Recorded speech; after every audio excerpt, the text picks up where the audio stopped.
Hey everybody, Saul here. Welcome back to the channel, and I wanted to give a little sneak peek and talk about my next film. It is going to be based in large part on the writing that inspired this piece.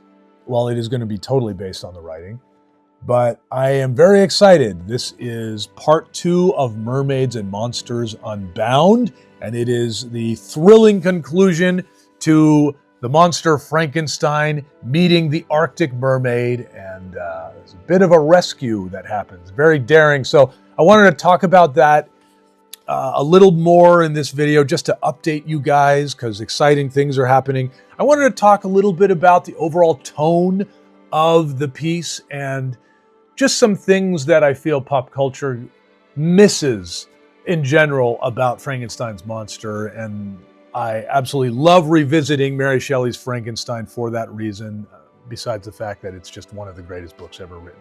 It's been with me throughout my life. So let's enjoy, let's get into it. All right. It's Frankenstein, so I wanted to talk a little bit about the tone of this 2-part story. I'm about to release part 2. Part 1 you can check out, link will be in the description. Mermaids and Monsters Unbound, part 1. And this particular piece was done in like a proportionally smaller amount of time than the first piece. And that piece took me about over a month to do. And I had written this story, and then as I was writing the story, there was a part of me that was like, okay, you got to find an ending spot, because that's what you do. You know, you're not writing a novel here. On the other hand, I put so much work into this piece that I actually wanted to maybe change my idea of when an ending comes, which is just, I think, one of those wonderful challenges you get when you take something on.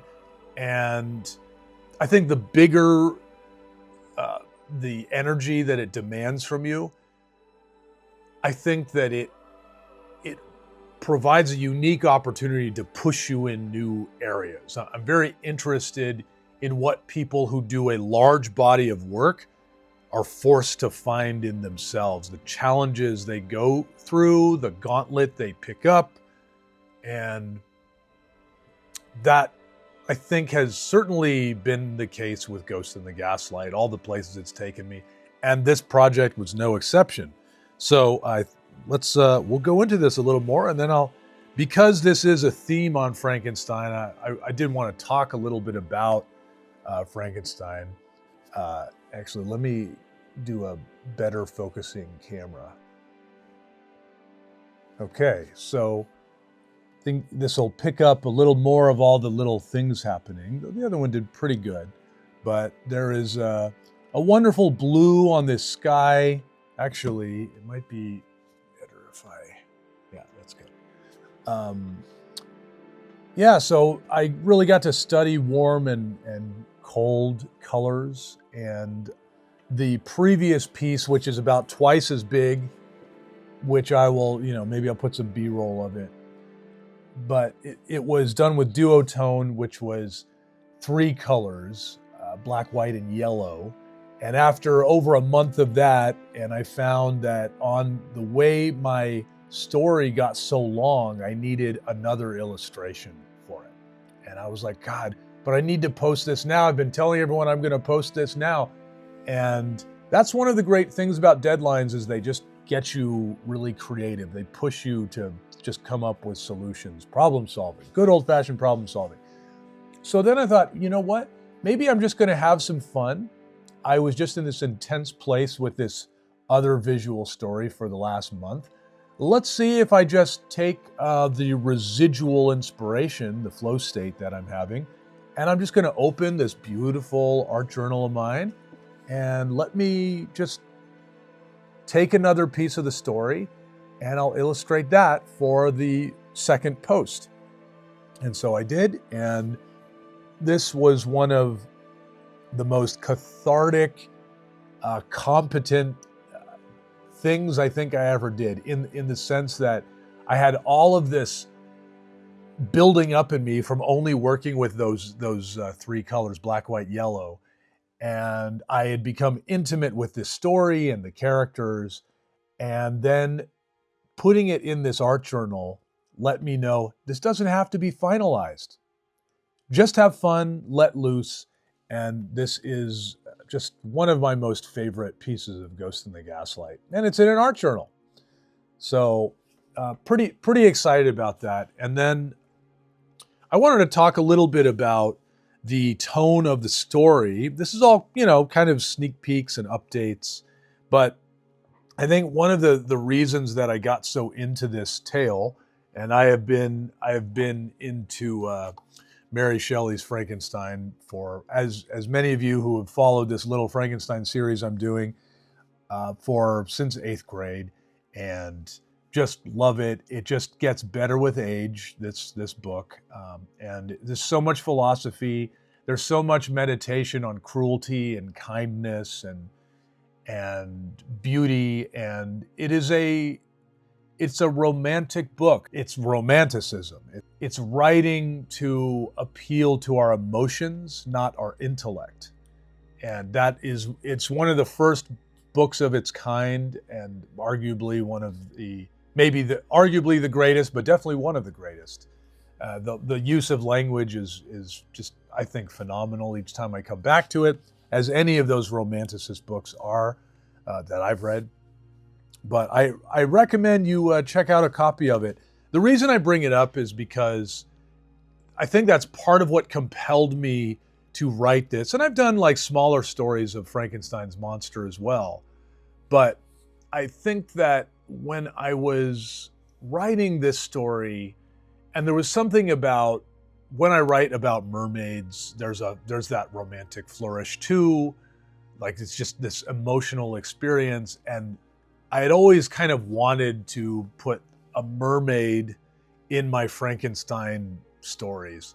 And it became this dreamlike story. And then it took me into this more, I don't know, almost swashbuckling, action-oriented story, which was a little bit of a departure for me. And I think that after I wrote that, and then I was like, God, I felt like something took me over, and it just felt kind of grand, parts 1 and 2, having those like happen the way they did. And then I just felt like a man possessed when I made this piece. And it was really exciting. It took a lot out of me. I think that's part of why I haven't done this film until a year later. I mean, there's others that I've taken even longer time on, but this one definitely took a while.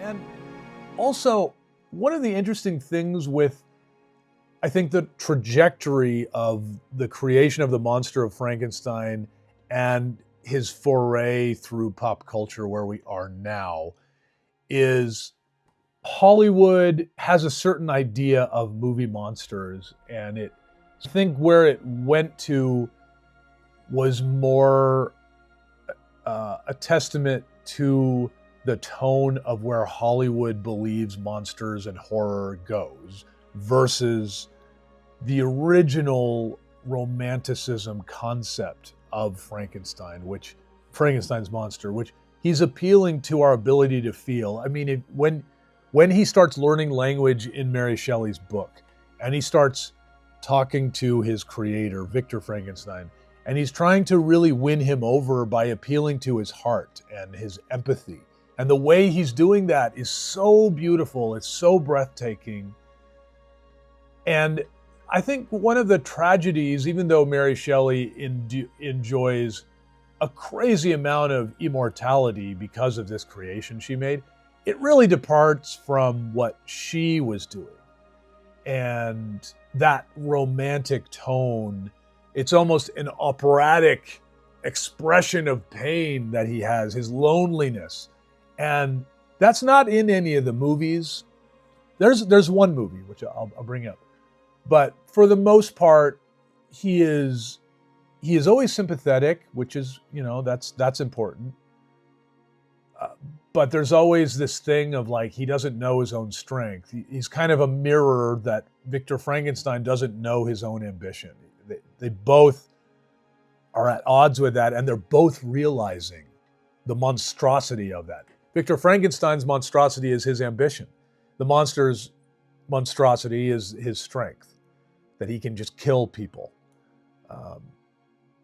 if he's not careful, And there is one movie, it's a very fun movie, but they wind up really getting the monster, I think, in a way, in spirit, that I think celebrates Mary Shelley's monster rather than the one in the 1930s, who is still a beautiful creation. But Mary Shelley's monster has a gorgeous intellect. It's so beautiful, and it is in stark contrast to his ugliness. The monster's beauty is in his mind, and yes, that is a trope that has been explored to death, Beauty and the Beast. But in her book, it's such an important point. And he winds up killing a child by accident and all of these things. So he is bound for a bad date with fate, But when you hear him talk, it is just mesmerizing and it's beautiful. And I feel that the film Van Helsing, starring Hugh Jackman, where he's basically Van Helsing reimagined, the vampire killer, as basically kind of like a 19th century James Bond, or a 18th century James Bond, or something like that. And it's really fun. But that Frankenstein character, he's in the very beginning, and then you find him later in the film, and then he becomes a big part of the film. But he is so dramatic and operatic, and the way he expresses everything, and just a fantastic actor. His name escapes me. I'll try to put it in post. But I think that when I was doing Mermaids and Monsters Unbound, I was really starving for more of that interpretation of the monster's passionate intellect, his humanity, and the way he expresses it with language. And that, I was just kind of like, I just took off, and I don't know. I had a lot of fun with every inch of this project, and it is so great to live it again. And so I can't wait for you to see Mermaids and Monsters Unbound Part 2. I'm going to try to be getting it out probably by the end of next week. We'll see. I will, one way or another, try to give some updates on that. And last thing I want to say is you're probably wondering why I am wearing this hat. That was interesting. And yesterday was 4th of July. Today is 5th of July. And I don't always, get to wear this one. I do really enjoy it, and it also, just the material is wonderful.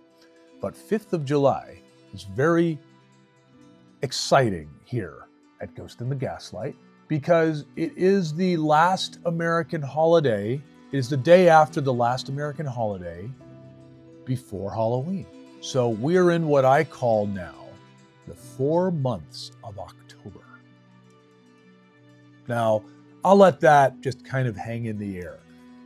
I am going to be exploring, Halloween themes.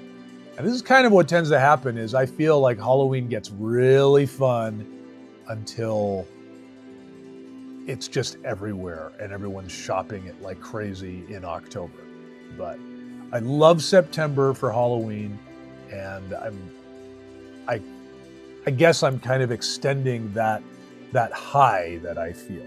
So I'm pretty excited for part 2 of Mermaids and Monsters, the film, to come to you. And then I'm excited for the 4 months of October. Also, if you would like to check out some of my original ghost stories, check out the Substack. I'll put a link in the description and read some stuff. You can read Mermaids and Monsters Unbound now. Parts 1 and 2 are there, and as well as a host of other wonderful stories that I'm very excited for. Anyway, just wanted to get on here and give you that little update, because this is so exciting. I can't wait. And be sure to check out ghostinthegaslight.com if you'd like to collect an original from me, if you'd like to collect a print or get yourself some swag. So otherwise, I will see you on the next one. Take care, and there's another video right here.